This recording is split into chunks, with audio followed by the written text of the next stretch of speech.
여러분 반갑습니다.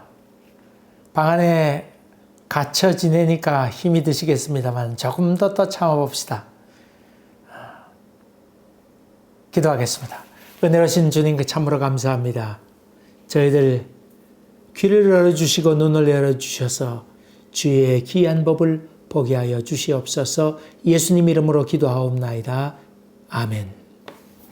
오늘 여러분과 같이 은혜 나눌 말씀은 창세기 2장으로 넘어갑니다. 물론 사이에 빠진 것들은 다음에 하면서 계속해서 또 사이사이 집어넣도록 하겠습니다. 2장 1절부터 3절까지 말씀입니다. 천주와 만물이 다 이루어지니라. 하나님이 그가 하시던 일을 일곱째 날에 마치시니 그가 하시던 모든 일을 그치고 일곱째 날에 안식하시니라. 하나님이 그 일곱째 날을 복되게 하사 거룩하게 하셨으니 이는 하나님이 그 창조하시며 만드시던 모든 일을 마치시고 그날에 안식하셨음이니라. 아멘. 오늘 제목을 푹 쉬어라 그렇게 한번 잡아봤습니다. 하나님께서 천지를 창조하시고 그리고 인간을 창조하셨는데 마지막에 쉬셨다 하는 말씀입니다. 오늘 말씀을 묵상하면서 참 재미있는 표현이 있습니다. 그것은 천지와 만물이 다 이루어지니라. 다 이루었다. 1절에 그렇게 표현하고 있습니다. 이 말씀은 누가 하신 말씀입니까? 예수님께서 십자가상에서 하셨던 말씀 아닙니까? 내가 다 이루었다. 예수님의 그 생애를 위대한 생애라 그렇게 할 수 있는데 마침내 33년의 생애를 다 마치고 십자가상에서 고통의 시간을 맞이하게 됩니다. 그리고 그 장정을 다 마치시고 마지막에 하셨던 말씀이 다 이루었다. 그리고는 예수님께서 고개를 떨구시고 숨을 거두시게 되는 장면을 봅니다. 어떤 사람이 인생의 승리자일까? 그런 생각을 종종 해보게 됩니다만은 안 죽으려고 이를 깨물고는 아주 힘을 주고 그렇게 죽어가는 사람도 보았는데 그렇게 하지 아니하고 편안한 모습을 인생의 종점에서 내가 다 이루었다. 이제 할 것 했다. 그런 고백한다고 하면 참 인생의 성공자 아닐까 하는 생각을 해보게 됩니다. 기왕 죽음에 대한 얘기 나왔습니다만은 모세가 죽을 때 많은 사람이 다 슬퍼하면서 많은 사람이 슬퍼했는데 깊이 애통했다. 그런 말씀으로 원어적으로 보면 그렇습니다. 예전에 저는 그 성경을 읽어가는 동안에 하나님이 귀한 그 큰 감동의 메시지를 받았습니다. 무슨 말이냐면 여한 없이 목회를 하도록 하게 해주겠다. 그렇게 하나님께서 큰 감동으로 와서 제가 안절부절한 적이 있습니다. 솔직히 그 말씀을 듣고는 참 마음에 큰 감동을 얻었는데 그래서 찬송가 뒤에 몇 월 며칠 이렇게 글을 기록해 두었는데 세월이 점점 지나가면서 내가 여한 없이 목회했나 솔직히 그런 느낌이 들어서 좀 만족한 것은 아니다. 좀 뭔가 부족하지 않은가 그런 생각도 가졌습니다. 그러면서 세월이 점점 흘렀는데 요즘 내 생활을 반추해 보면서 내 자신을 다시금 돌아보게 되는데 내 자신이 정말 잘할 수 있는 것이 얼마 없구나. 그런 생각을 점점 하게 됩니다. 제가 넓이뛰기도 잘했습니다. 그래서 그 당시에 5m 80, 내가 중학교 들어갈 때만 해도 5m 80 정도 뛰었습니다. 그러니까 가위뛰기 하면서 그렇게 뛴 적이 있습니다. 대단히 잘 뛰지 않았습니까? 제가 좀 했더라면 넓이뛰기도 잘할 텐데 그런 감각도 있었고 운동 감각도 좀 있었는데 근데 세월 지나서 보니까 그게 프로가 될 정도의 그런 감각은 또 아니다는 생각을 갖습니다. 제가 노래도 잘했습니다. 물론 초등학교 때부터 방송국 다니면서 합창단도 하기도 하고 아주 클래식을 어릴 때부터 배웠습니다. 그리고는 뭐 이렇게 늘 노래를 잘했는데, 그리고는 복음성가 가수로 그 당시 음악 선교를 하면서 복음성가 가수도 했습니다. 근데 세월이 지나서 지금 보니까 내가 뭐 복음성가 가수는 은혜로 했지 정말 내가 그렇게 뛰어난 사람인가? 그런 생각을 또 해보게 됩니다. 제가 군인 되려고 했는데 지금 생각하니까 내가 군인 됐더라면 과연 그렇게 뭐 별까지 달 수 있었을까? 내가 또 어떤 면에서는 휴머니스트인데 그 당시 군인이 되고 뭐 장군이 된다고 한 것은 돈을 들여야 되고 온갖 그 부정과 비리에 함께 있어야 되는데 내가 과연 그런 걸 할 수 있었겠는가? 또 정치성이 좀 있어야 되는데 내가 그런 걸 과연 할 수 있었겠나 생각할 때 참 군인으로 가지 않은 거에 대해서도 혹이나 지금 감사하고 있고, 선생님 하려고 그랬는데 선생님은 제가 애당초 일찍 교생 시집 갔다가 포기했으니까 그건 뭐 된 것이고, 지금 생각해 보니 이 모든 것들에 대해서 내가 목사가 제일 맞는 것이로구나, 그런 생각을 날이 가면 하고 있습니다. 어떤 분이 꿈속에서 하나님께로부터 예수님께로부터 십자가를, 나무 십자가를 선물로 받았답니다. 이 보니까 볼품이 없었습니다. 그래서 주님께 묻습니다. 주님, 이것 말고 좀 다른 것 없습니까? 그랬더니 너 지하실에 한번 내려가 봐라. 그래서 그 지하실에 내려가 봤더니 거기에 좋은 십자가, 번쩍거리는 십자가도 많이 있었습니다. 그래서 들어가서 들어가면서 금십자가를 보면서 하나님께서 왜 나에게 금십자가를 안 주시고 이게 뭐 나무 십자가나 주나, 이렇게 원망도 하면서 그 금으로 된 십자가 둘러 맸습니다. 아이고, 번쩍거리기는 하는데 무거워서 들 수가 없었습니다. 또 은으로 된 걸 또 졌더니 이게 은이 녹이 쓸어서 은녹, 새까만 녹이 들어서 그 새까맣게 돼서 이 닦지 않으면 광택가 나지 아니했습니다. 이것저것 다 둘러엎쳐봐도 덩어리가 베어서 도무지 자기에게는 맞지 않았습니다. 어떤 건 너무나 무겁고, 어떤 건 몸에 베고, 또 어떤 거는 가시가 있고 이래서 도무지 질 수가 없어서 다시금 처음 주셨던 그 나무 십자가, 볼품 없어 보이는 나무 십자가를 지었더니 자기 몸에 꼭 맞더라. 그런 이야기를 들은 적이 있습니다. 하나님께서 우리에게 주신 십자가, 우리에게 주신 것, 이런 모든 것들, 달란트 이런 것들은 우리에게 다 적합한 것을 주셨다고 하는 것을 여러분이 받아들여야 됩니다. 지금 형편이 어떤지 모르지만은 하나님께서 내게 주신 것은 최고의 것으로, 내게 꼭 맞는 것으로 주셨다. 그리고 우리의 생애 맨 마지막 날에는 주님, 내가 여행을 다 마치고 다 이루고 왔습니다. 이런 고백을 하기를 원하는 것이 주님의 뜻이라고 하는 것입니다. 천지와 만물이 다 이루어지니라. 그렇게 성경은 우리에게 선포하고 있습니다. 모든 일을 그치고 일곱째 날에 안식하였다. 일곱째 날에 안식했다고 하는 말인데, 일곱째 날이라고 하는 것은 3 더하기 4 아닙니까? 3이라고 하는 숫자는 하늘의 숫자이고 4라고 하는 숫자는 땅의 숫자이니 하늘의 숫자와 땅의 숫자 합한 것이 완전수입니다. 이 3은 삼층천을 의미하고 4는 동서남북을 얘기하니까 이 합해서 다 완전수인데 일곱째 날에 완전히 쉬었다. 그런 말이지요. 안식이 한단 말은 그냥 대충 쉬었다고 하는 것이 아닙니다. 푹 쉬었다고 하는 말입니다.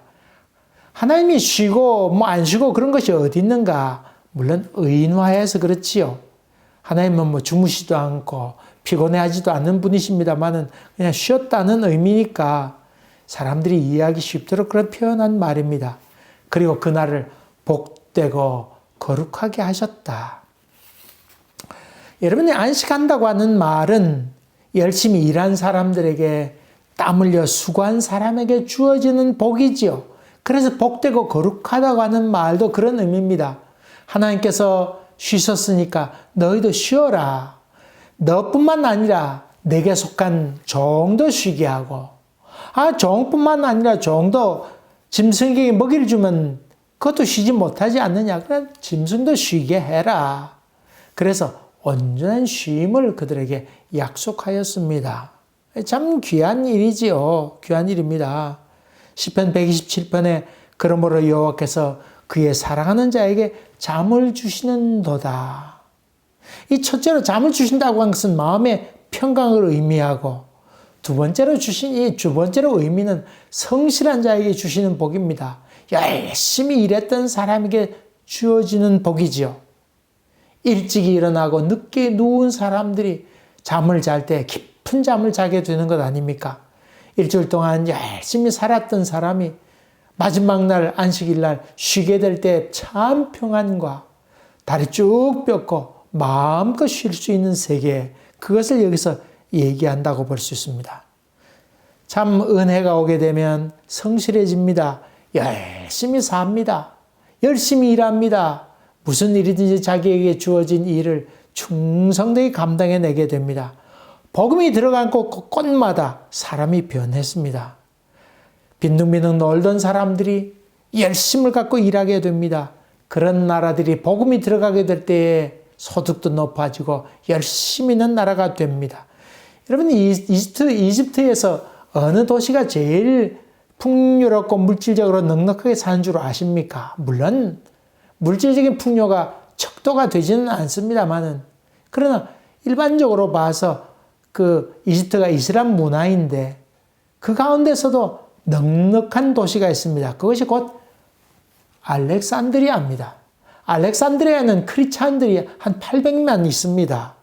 여기에 있는 크리스찬들이 열심히 일해서 노력하고 힘써서 소득을 많이 올렸기 때문에 아주 풍요한 도시, 넉넉한 도시로 알려지고 있습니다.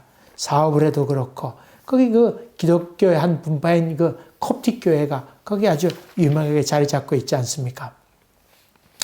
인도가 참 다들 생활이 다 어렵습니다만은, 그러나 또 인도 지방에서 제일 넉넉하게 사는 장소가 있습니다. 그것은 인도의 서부 지방에 있는 소위 그 도마가 복음을 들고 갔던 곳, 기독교가 있는 동네, 있는 도시, 거기는 지금도 풍요의 도시로 있습니다. 일찍이 거기에 있던 사람들이 복음에 눈을 뜨게 되고 복음을 받아들이게 되고 열심히 일함으로 말미암아 저들이 해외에 나가서 돈을 벌어다가 그 지방을 살리기도 하고, 그래서 넉넉한 도시로 알려졌다고 하는 것을 제가 읽은 적이 있습니다. 저는 대한민국도 우리 예수 믿는 사람들에 의해서 많이 부흥했다고 그렇게 저는 믿습니다. 옛날에 그 미국에 간 적이 있었는데 그런 얘기를 들었습니다. 중국 사람이 들어와서 중화 사상으로 너 살고 나 살자, 더불어 사는 것을 가르쳤는데, 그 다음에 들어왔던 사람들이 유대인이었습니다. 이 사람들은 와서 아주 악착같이 살면서 너 죽고 나 살자, 그렇게 해서 아주 이 중국 사람들을 몰아낼 정도로 그렇게 했는데, 거기에 나온 사람이 있는데 또 한 분류의 사람인데 이건 한국 사람이다. 이 사람들이 와서 너 죽고 나 죽자 하면서 그냥 죽을 똥 살 똥 일하면서 유대인들이 점령했던 그 야채 시장이고 꽃가게 시장이고 다 한국 사람이 점령했다는 말씀을 들었습니다. 거기 그 꽃가게 하는 사람들이나 야채 시장 하는 사람들은 새벽같이 나오는 사람인데, 한국에서 새벽 기도할 때 했던 훈련을 받았던 사람들이 거기 가서 넉넉히 그까짓 하면서 다 했다고 하는 얘기도 제가 들었습니다. 여러분이 잘 아는 새마을 운동하는 새마을 지도자 있지 않았습니까? 그 당시 새마을 지도자들의 90몇 프로가 예수 믿는 사람이었습니다. 예수 믿는 사람이었습니다. 그런 의미에 본다면 기독교 가는 곳곳마다 근면하고 성실했습니다. 그래, 근면하고 성실한 사람이 안식을 누리게 됩니다. 예수님께서도 하나님이 일하시니 나도 일한다. 그 이후에 나오는 쉼, 이게 얼마나 달콤하고 좋은 것입니까? 유대인들은 그렇게 얘기합니다. 유대인들이 안식일을 지켰는데 사실은 안식일이 유대인을 지켰다, 그런 말이 있습니다. 그만큼 안식일이 참으로 중요한 날입니다. 근데 유대인들은 지금도 여기 유대인들이 있는데 유대인들이 하는 병원에 가게 되면 엘리베이터가 두 개 있습니다. 하나는 안식일 되면 보통 때는 뭐 두 개 다 씁니다만 안식일 되면 하나는 안식일을 위해서 버튼 누르는 것도 그 안식일이 일하는 것이 되니까 그것은 세워놓고 다른 것을 사용합니다. 그건 자동으로 시간 되면 올라갔다가 자동으로 눌리지 않아도 그냥 되도록 자동으로 설치했습니다. 심지어 그 엘리베이터까지 그랬고 또 안식일 날 이스라엘 여행하게 되면 어떤 사람이 그 유대인이 지나가는 여행객을 불러서 불 좀 꺼달라고 얘기할 때 있습니다. 자기들은 안식일 불 끄고 하는 것은 일이라고 생각해서 우리 지나가는 여행객들에게 전기불을 꺼달라고 하는 그런 얘기합니다. 여기도 그 유대인들이 있는데 금요일 되게 되면 다들 그 까만 옷을 입고는 안식일 회당으로 향해 가는 것을 봅니다. 또 그 다음날 아침 일찍 아버지가 새까만 옷을 입고 그리고 병아리 때 쫑쫑쫑 가듯이 그렇게 회당으로 몰려가는 경우를 봅니다. 10가정이 모이면 회당이 이루어집니다. 그래서 회당이 다 근처에 있습니다. 지키기가 쉽습니다.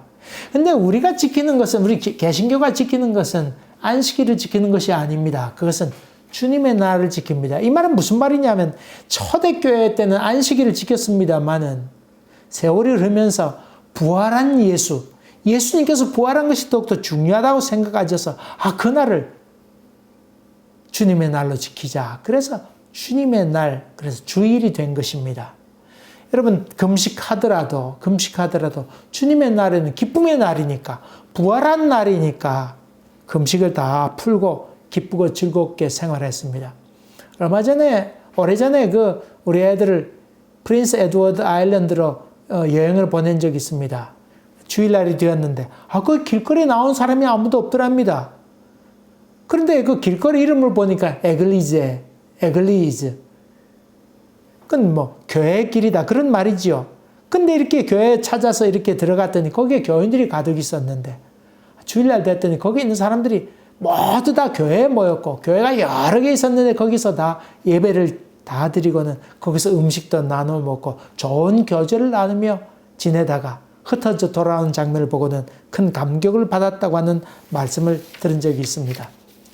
점점 산업화되고 여러 가지 어려워서 성수주일이 참 어려운 때를 우리가 맞이하게 됩니다만은 또 가게를 하는 사람도 그렇고 여러 가지 어려운 사람들이 많이 있습니다만 할 수만 있거든 주일을 잘 지키는 것이 좋겠고 부득이한 경우 거기서 예배 드리는 것이 참으로 좋겠습니다.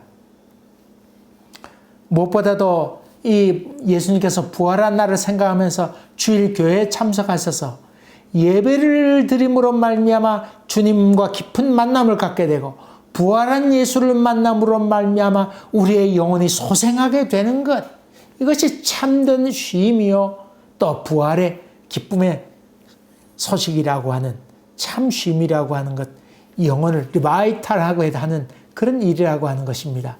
다시 말하면 우리 영혼에 영양소를 주는 것이 바로 곧 주일이라고 하는 것을 여러분이 기억하시면서 예배를 통해서 영혼이 부활하게 되고 예수를 만남으로 예배를 통해서 신앙의 공동체가 소생하게 되고 또 가족 간의 대화도 잘 나누게 됨으로 말미암아 그동안 보통 때 그냥 컴퓨터로 그냥 게임기로만 갇혀있던 애들이 주일만큼은 다 내려놓고 주님 만나는 그런 기회를 가졌으면 좋지 않을까 하는 생각을 하게 됩니다. 이런 축복이 여러분 가정 가운데 임하게 되기를 주의 이름으로 간절히 기원합니다. 기도하겠습니다. 주님, 부활한 주님을 뜻깊게 예수를 만나는 일로 말미암아 우리 영혼이 소생하게 되는 날로 기억되게 하여 주시옵소서. 예수님 이름으로 기도하옵나이다. 아멘. 또 곧 뵙겠습니다. 감사합니다.